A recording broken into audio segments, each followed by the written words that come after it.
স্ত্রীকে সঙ্গে নিয়ে পাশে স্মৃতিভাবির বাসায় চা কফির আড্ডাতে গিয়েছিলেন। বাসায় এসে বলছিলেন, স্মৃতিভাবির হাতের কফিটা অনেক মজার হয়েছিল না?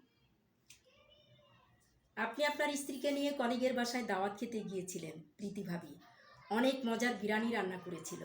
আপনি টেবিলে খেতে বসে বলছিলেন, বাহ, বেশ মজার হয়েছে। আপনার প্রশংসা শুনে প্রীতিভাবি আরও একদিন বিরিয়ানি রান্না করে আপনাদের বাসায় পাঠিয়েছিল। পাশে গীতিভাবি গলদা গলদা চিংড়ি দিয়ে কাঁঠালের ইঁচড় রান্না করে আপনাদের বাসায় পাঠিয়েছিল।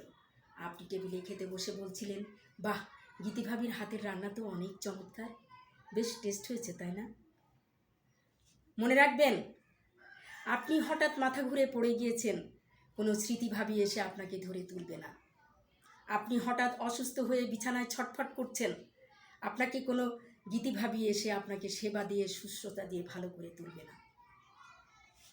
আপনি অসুস্থ বিছানায় মুমূর্ষু অবস্থায় আপনার দেখার কেউ নেই, আপনাকে আদর দিয়ে, ভালোবাসা দিয়ে, যত্ন দিয়ে, সেবা দিয়ে প্রীতিভাবি আপনাকে সুস্থ করে তুলবে না। ইতিভাবি, যিনি আপনার স্ত্রী আপনাকে সুস্থ করে তুলবে আদর দিয়ে, ভালোবাসা দিয়ে, সেবা দিয়ে, যত্ন দিয়ে। সুতরাং আপনি আপনার স্ত্রীর রান্নার প্রশংসা করুন, তাকে মূল্য দিন। আপনি আপনার স্ত্রীকে মন দিয়ে, প্রাণ দিয়ে ভালোবাসুন।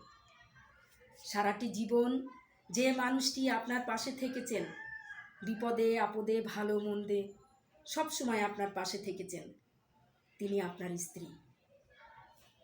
তাই কোনো স্মৃতিভাবী, গীতিভাবী, প্রীতিভাবী নয়, ইতিভাবী আপনার স্ত্রী যিনি, তিনি আপনাকে দেখবেন। সুতরাং স্ত্রীকে ভালোবাসুন, স্ত্রীকে সম্মান করুন। জানেন তো, দিন শেষে আপনি আপনার মাথাটি স্ত্রীর বুকেই রাখবেন। ধন্যবাদ সবাইকে।